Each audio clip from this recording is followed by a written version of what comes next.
그 이슬람 극단주의 세력 IS 단체가 있잖아요. 지금도 여전히 전 세계적으로 테러를 행하고 있는데, 온 세계 사람들을 정말 두려움과 고통 가운데 떨게 하죠. 그들이 테러를 행할 때 꼭 하는 말이 있어요. 뭐냐면 알라를 위하여라는 이름으로 테러를 행하고 있습니다. 그래서 이 말과 함께 자폭을 행하는 IS의 태도를 보면 이 사람들이 무엇을 믿고 있고 어떤 실체를 그리고 그들이 신뢰하고 있는가를 정확하게 알려주고 있어요. 그들은 알라를 위하여 테러를 한다. 이건 역설적으로 그들이 믿는 알라가 결코 우리가 믿는 삼위일체 하나님과 동격이 될 수 없음을, 그리고 기독교와는 전혀 다른 존재임을 보여주고 있습니다. IS는 무고한 사람들을 죽이고 테러를 행하면서 자신들이 믿는 알라 위대함을 증명하고자 합니다. 그러나 그것은 절대 알라 위대성을 드러내는 것이 아니라 알라의 폭력성과 잔인성을 드러낼 뿐이고, IS가 믿고 있는 자신들의 신념과 가치관과 신앙이 사실은 개인적인 왜곡된 가치관임을 우리는 그들의 행동을 통해 보게 되는 것이죠. 예수 그리스도는 어떤 분이셨냐면 세상의 모든 권세를 다 버리시고 이 땅에 내려오셨습니다. 그리고 우리들의 아버지가 되셨고 친구가 되셨습니다. 주님은 믿지 않는 사람들을 향해 끝까지 제자 삼으라고 말씀하셨어요. 그리고 하나님은 모든 사람들이 구원에 이르기를 굉장히 기뻐하시고 궁극적인 목표이세요. 하나님은 믿지 않는 사람, 불신자 단 한 사람도 끝까지 포기하지 않으십니다. 그리고 끝까지 하나님의 사랑으로 초대하세요. 이것이 우리가 믿는 참된 진리이시고 이것이 하나님의 성품이 사랑임을 우리에게 알게 해주는 것입니다. 예수 그리스도는 모든 인류를 구원하시기 위해 인간을 대신하여서 십자가에 죽으셨습니다. 우리의 죄를 위해 희생하신 예수님이 계셨기 때문에 우리가 죽는 모든 순간도 유의미한 의미가 되는 거예요. 예수 그리스도께서 우리를 영원한 죄와 사망에서 구원하셔서 영생을 얻게 하셨기 때문에 우리가 그리스도를 위해 순교할 수 있는 길이 열리게 된 것이죠. 그래서 알라를 위한 IS의 테러는 결코 순교라고 말하지 않습니다. 순교는 진리에 의해서, 그리고 진리를 위해 상대방에 의해 진리를 전하다가 죽임을 당한 것을 순교라고 말합니다.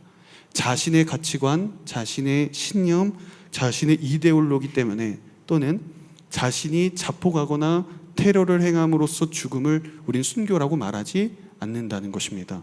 오직 예수 그리스도라는 진리를 위해 희생당할 때 우리는 진리다, 순교다라고 말할 수 있는 것이죠.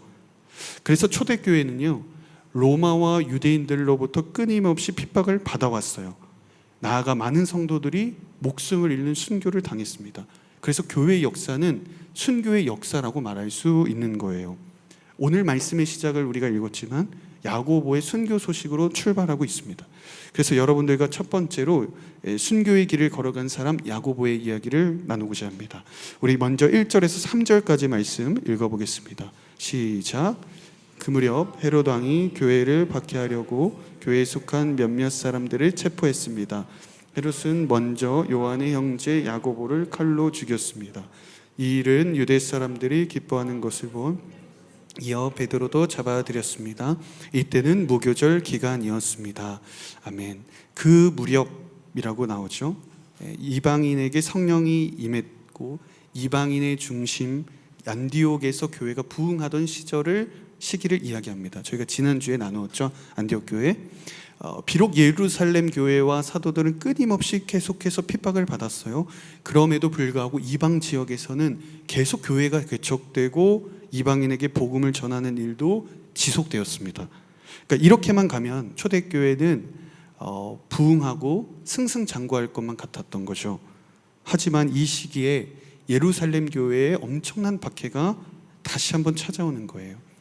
헤롯 왕이 교회 성도들을 잡아가기 시작하는 것이죠. 이것을 보면요, 여러분, 교회의 성장과 부흥 그리고 신앙의 성숙은요, 때로 외부의 고난을 함께 동반하기도 한다는 것을 우리는 알아야 됩니다.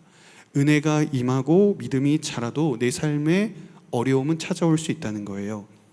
초대교회의 성장을 보면 어떠한 고난 없이 진공 상태에서 성장하지 않았어요. 사람도 언제 건강하냐면 진공 상태에서 증류수만 먹고 산다고 해서 건강해지는 게 아니죠. 우리는 수많은 바이러스, 외부 물질로부터 끊임없이 공격을 받아요. 그리고 또 면역력이 생기죠. 그런 과정 속에서, 반복된 과정 속에서 우리는 건강이라는 것을 찾아가고 유지할 수 있습니다. 교회도 마찬가지라는 거예요. 그래서 여러분, 중요한 것은 우리가 알아야 되는 것은, 세상은 사람의 목숨을 빼앗을 수는 있지만 영혼의 구원을 빼앗을 수는 없고요. 세상은 성도의 행동을 막을 수는 있지만 하나님의 말씀을 막을 수는 없는 법입니다. 지금 신앙의 성장 과정에서 오는 여러분들에게 주어진 고난을 이상하게 여기지 마시기를 바랍니다. 그런 거에 여러분 마음을 빼앗기지도 마시고 더 하나님의 약속에 의지하는 여러분들이 되기를 소망합니다. 하나님의 역사는 결코 쉬지 않으세요. 여러분들의 고난과 아픔과 어려움에도 불구하고 하나님이 여러분들을 향하여 만들어 가지는 신앙의 열심은 결코 쉬지 않고 이어지고 그 약속을 반드시 지키신다는 거예요. 오늘 본문을 나온 이 헤롯은요, 예수님 당시에 헤롯 대왕이라고 있었잖아요. 네, 그 헤롯 대왕이 손자가 돼요. 그래서 헤롯 이름을 그대로 쓰는데 정확하게는 헤롯 아그리파 1세다라고 이야기를 합니다. 그러니까 이 사람은 로마 황실과 굉장히 친하게 지냈어요. 그래서 로마 황제의 비호 속에서 헤롯 아그리파 1세는 그 로마 황제로부터 이스라엘의 땅의 대부분을 수여받는데, 그 예수님 시대의 헤롯 대왕보다 훨씬 더 넓은 영토를 하사받고 다스리게 되었어요. 근데 이 사람이 정치적인 수완도 뛰어난 거예요. 로마와의 관계뿐만 아니라 이 땅 가운데 살아갔던 유대인들에게도 굉장히 뛰어난 좋은 관계를 유지했습니다. 그래서 유대 백성들에게 호의를 얻기 위한 정책들을 해나갔는데, 헤롯 아그리파는 이걸 보면 굉장히 정치적인 인물이었고 계산적인 인물이었고 이 욕망이 가득한 사람이었던 것을 우리는 알게 돼요. 그래서 헤롯 아그리파 1세가 유대인들의 마음을 얻기 위해 할 수 있는 최고의 방법이었던 그리스도 교회 성도들을 박해합니다. 여러분, 우리가 세상을 살아갈 때 우리가 보면 교회를 공격하거나 그리스도인들을 박해하는 일에 진리를 가지고 핍박하는 경우는 사실 거의 없어요. 진리와 진리가 부딪히는 경우는 거의 없습니다. 세상이 볼 때 만약 교회가 잘못된 일이 있을 때 교회의 잘못을 지적하고 교회가 올바른 나아갈 수 있도록 비판을 한다는 것은 당연히 교회가 비판을 받아들여야 되고 변화가 되어야 하겠죠. 하지만 여러분들이 그리스도인으로 살아가면서 만나게 되는 기독교에 대한 비난은 대부분 진리와는 상관없는 일이 더 많아요. 그래서 여러분들이 그런 것에 마음을 빼앗기거나 분노하지 않기를 바라요. 그럴수록 우리는 복음의 핵심을 더 분명하게 알고 진리를 더 붙잡는 것이 중요해요. 십자가의 대속적 죽음, 삼위일체 하나님의 구원, 부활, 죄인, 십자가, 이 진리의 개념이 여러분들에게 더 분명하게 세워질 수 있어야 하고 더 그리스도인으로서 분명하게 예수를 고백하고 그리스도인답게 행동할 수 있어야 된다는 것입니다. 지금 헤롯 아그리파 1세도요, 예수 그리스도의 복음의 진리가 무엇인지, 십자가에서 왜 그가 죽었고 부활했는지에 대해서 아무런 관심이 없습니다. 자신의 왕권 유지를 위해서 소수의 그리스도인들을 핍박하고 있는 거예요. 이때 야고보가 순교를 당하는데 예수님의 12사도 중에 한 명이었던 교회를 대표하는 인물이 순교를 당합니다. 당시 로마에 대해서 박해를 하거나 이렇게 모욕을 하면 참수형에 처해지게 되었는데, 지금 야고보는 사람들이 보는 앞에서 칼로 베었다는 것은 참수형을 당했다는 뜻을 가지고 있어요. 여러분, 성경에서 최초의 순교자가 누구예요? 스데반 집사님이었어요. 그런데 예수님의 최측근이었던 12사도가 순교당하는 것은 최초로 야고보였습니다. 오늘 본문에서 나오는 거죠. 특별한 죄명도 이유도 설명하지 않아요. 교회를 대표하는 핵심 리더십을 본보기로 본보기로 삼아서 죽이려고 한 거예요. 오늘날 우리가 이렇게 예배를 드리고 있잖아요. 우리가 예배를 드릴 수 있는 이유는 다른 것이 아니라 교회를 지켜온 수많은 신앙의 선배들 덕분에 우리는 예배를 드릴 수 있는 거예요. 그래서 교회는 순교의 역사가 맞습니다. 초대교회 성도들은 목숨을 걸고 예수님을 믿었고요. 그리고 헤롯도 아마 야고보에게 칼을 들이밀면서 수차례 회유를 했을 거예요. 신앙을 버리고 예수님을 버리라고, 모독하면 내가 너를 건져주겠다, 이렇게 회유를 했던 거죠. 하지만 야고보는 조금도 망설이지 않았어요. 예수님을 위해, 복음의 진리를 위해 자신의 목숨을 타협하지 않았습니다. 그래서 우리는 야고보가 순교자다라고 말할 수 있는 것입니다. 그래서 여러분도 마찬가지예요. 여러분 진리를 위해 여러분 싸우시기를 바랍니다. 예수 그리스도의 이름이 모독당하고 여러분들의 신앙이 의심받는 그런 상황 가운데 더욱 진리를 위해 목숨을 걸고 싸우는 거예요. 여러분, 우리는 비본질에 목숨을 걸고 싸울 때가 참 많죠. 그러나 비본질, 중요하지 않는 것은 수용하는 것이 중요합니다. 중요한 것은 복음을 제외한 어떤 비본질은 목숨을 걸지 않고, 중요한 본질에는 여러분 목숨을 다하는 거예요. 그래서 그리스도인은 무엇을 내가 남길 것인가, 무엇을 버릴 것인가, 그리고 잡을 것인가 놓을 것인가를 분명하게 아는 사람이어야 된다는 거예요. 사소한 것에는 관용을 베풀어야 되고, 진리에는 여러분 생명을 다하는 저와 여러분들이 되기를 주님의 이름으로 축복합니다. 두 번째로, 세상이 감당치 못할 사람 베드로를 좀 살펴보겠습니다. 우리 4절에서 6절까지 한번 읽어보겠습니다. 시작. 베드로를 잡아 감옥에 가두고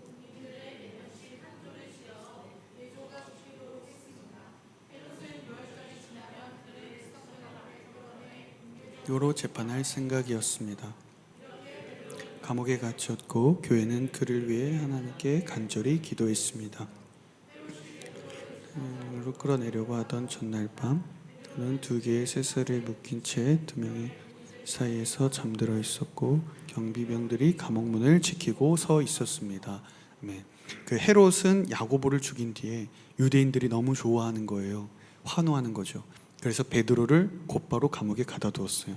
그러니까 베드로도 사실은 바로 처형될 수 있었지만, 지금 이때가 언제였냐면 우리로 말하면 설날, 추석과 같은 유대인의 명절이었어요. 6월절 기간이었는데, 그러니까 본문을 보면 무교절과 유교절을 혼용해서 쓰는데, 사실은 유교절은 하루를 지키고요, 그 다음날 7일을 지키는 게 무교절이에요. 그래서 유교절과 무교절이 붙어 있기 때문에 유교절 기간이다라고 말을 일반적으로 합니다.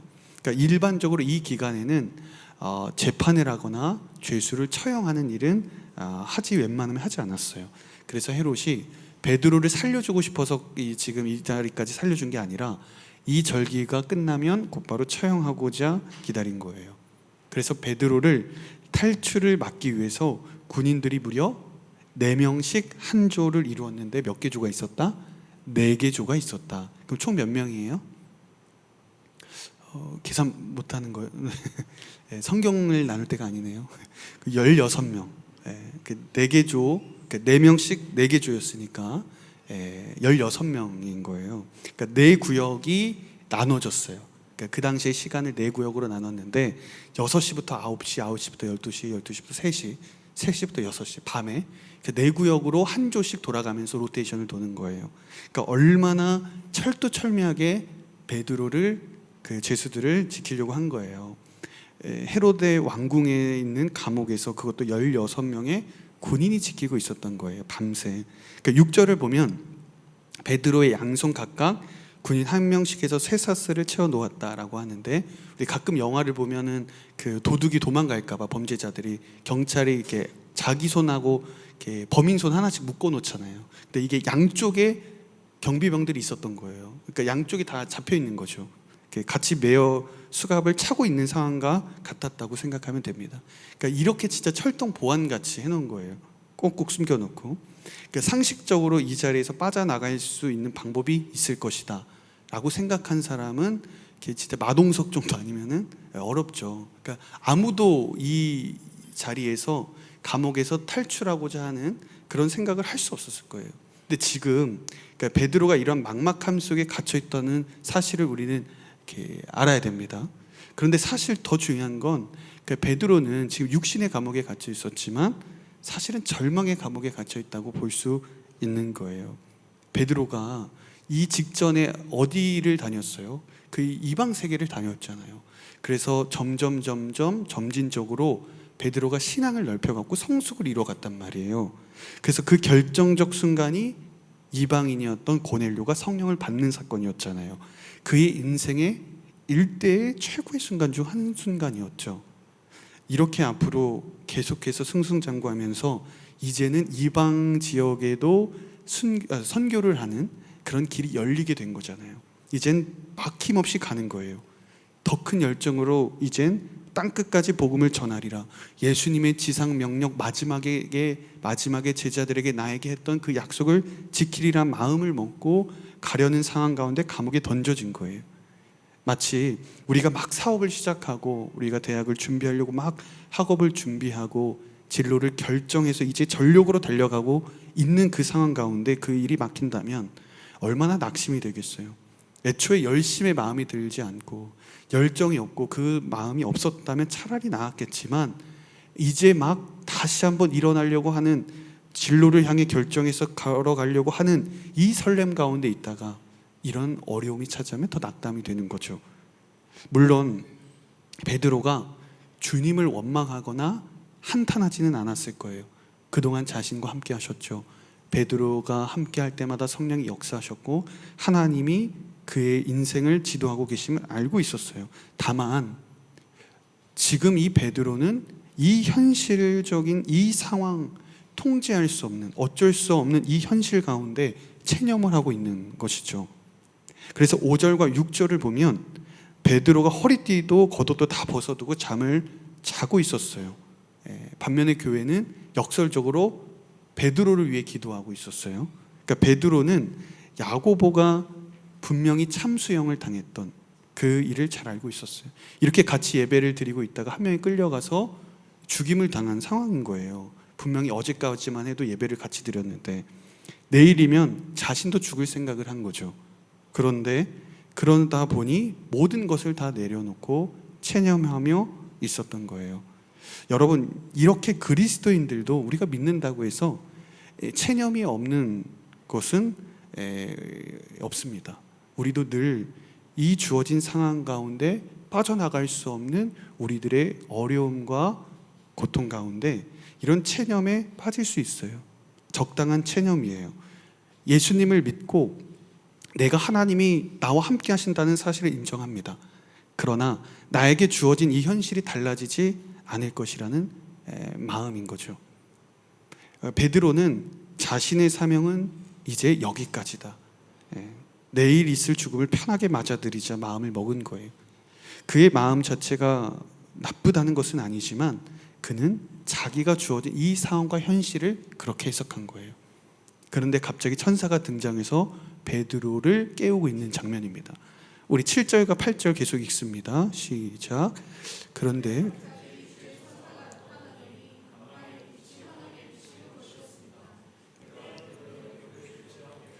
어서 일어나거라 하고 말했습니다.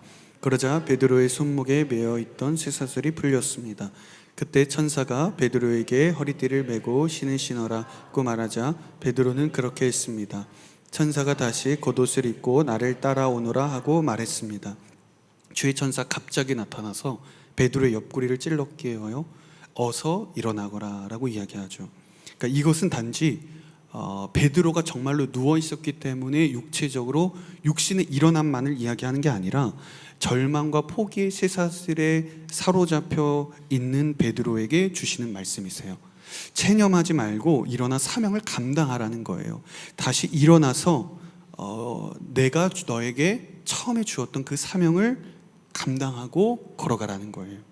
너는 비록 이 상황 가운데 벗어날 어떠한 희망도 그리고 어떠한 경우의 수도 없다고 너는 생각했지만 그러나 나는 너가 생각하는 것 이상으로 너를 위해 능력을 베풀 것이고 너를 위해 일할 것이다.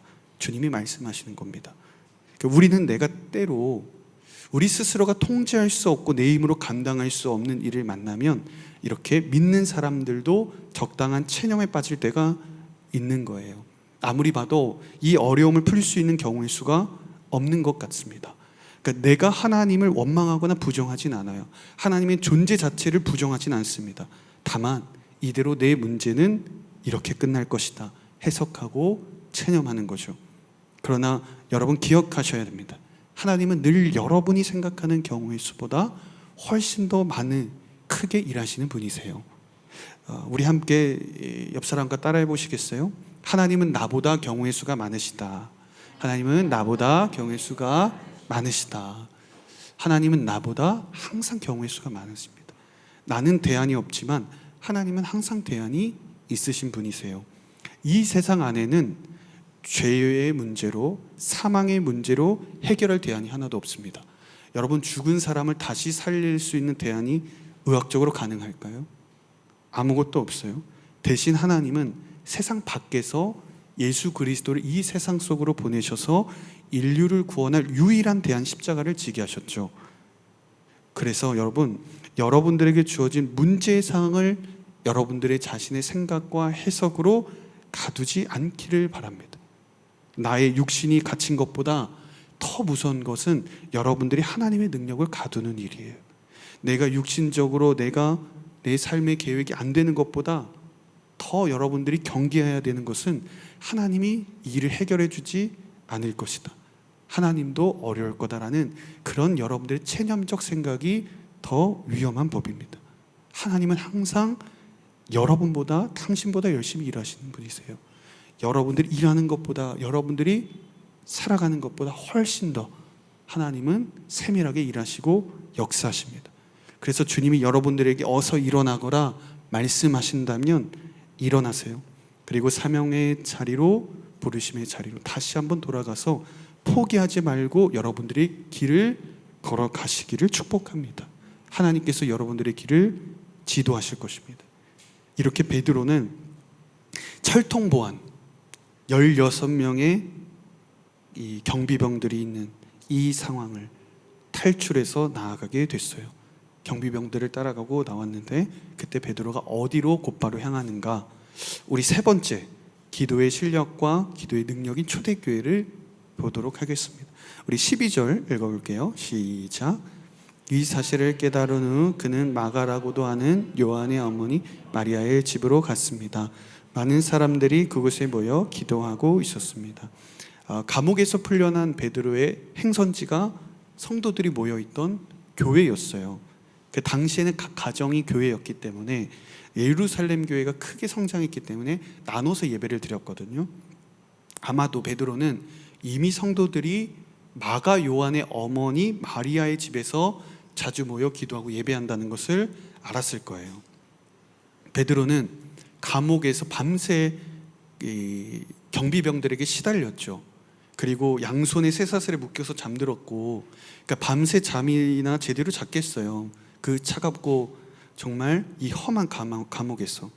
그러나 그가 풀려났을 때 자신의 쉼을 얻기 위해서 안식처를 찾아간 게 아니라, 그리고 사명을 버리고 도망가지도 않았어요. 곧바로 교회로 갔습니다. 성도들에게 자신에게 행하신 놀라운 일들을 가르쳐 주시고 하나님의 역사하심을 간증하고 싶었던 거예요. 그래서 저는 여러분들의 발걸음이 항상 교회의 자리, 기도의 자리, 은혜의 자리가 되기를 축복합니다. 여러분들이 가장 힘이 든 순간에, 그리고 할 일이 많아서 여러분이 감당할 수 없는 세상의 무게 가운데 있을 때라도, 가장 기쁠 때라도, 그 어떠한 상황 가운데 있을지라도 여러분들의 자리가 예배의 자리가 되기를 축복합니다. 이때 성도들이 열심히 기도하고 있었어요.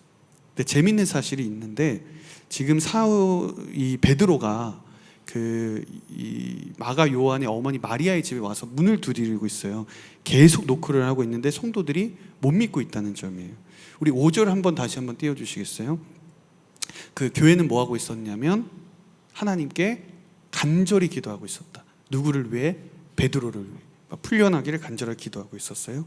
그리고 12절에도 보면 많은 사람들이 기도하고 있었다라고 이야기를 하잖아요. 네. 그런데 14절에서 우리 14절, 15절 한번 읽어볼게요. 시작. 여종은 베드로의 목소리인 줄 알아차리고 너무나 기뻐서 것도 잊은 채 달려가 베드로가 문 밖에 와 있다.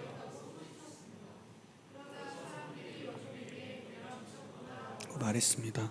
그러나 요 종이 계속 사실이라고 우겨대자 그는 베드로의 천사겠지라고 말하겠습니다. 분명 성도들은 누구를 위해 기도했어요? 베드로를 위해 기도했어요. 근데 실제로 베드로가 오니까 못 믿는 거예요.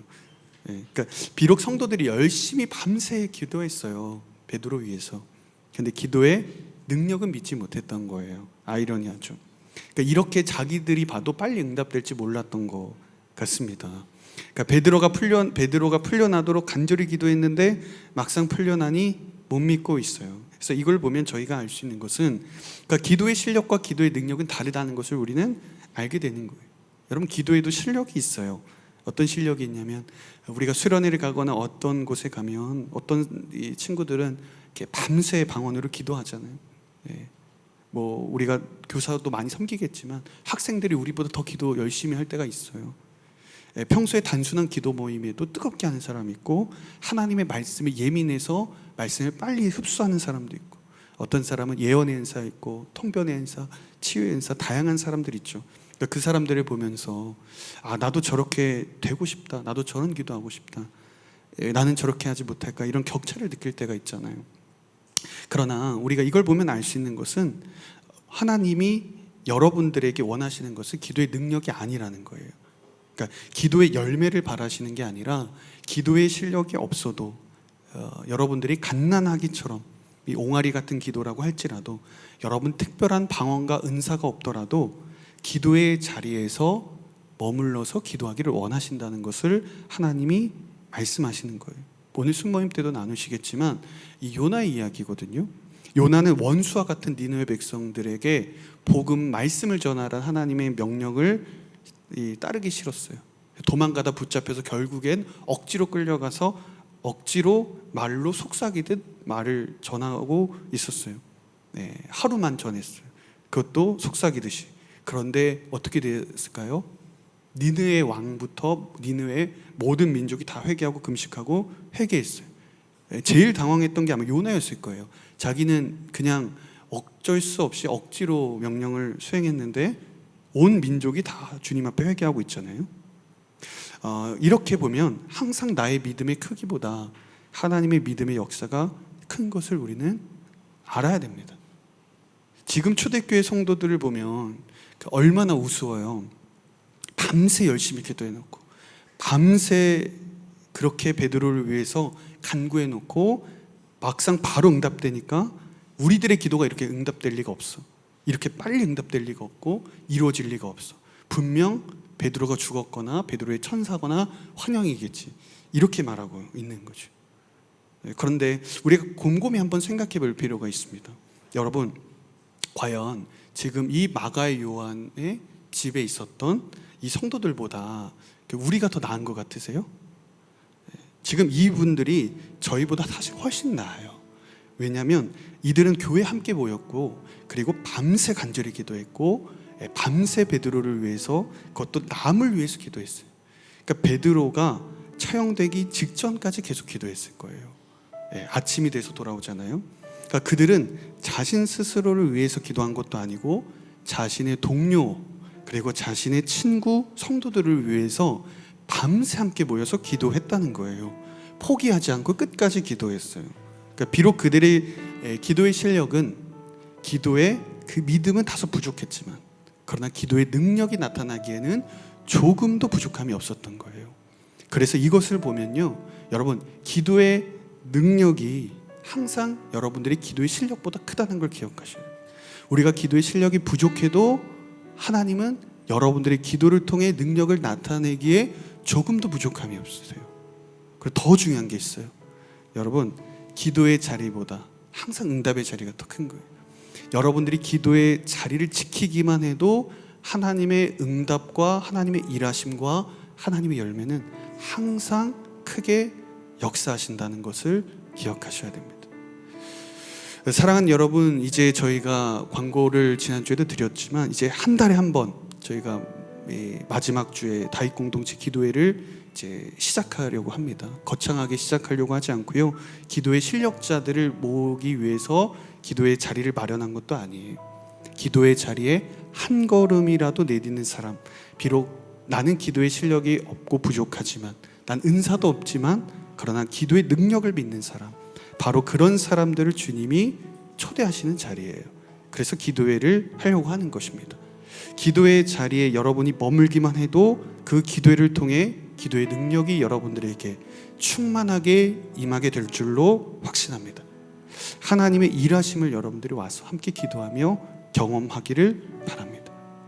말씀을 정리하겠습니다. 사랑하는 다윗 공동체 여러분, 기도의 사람이 되십시오.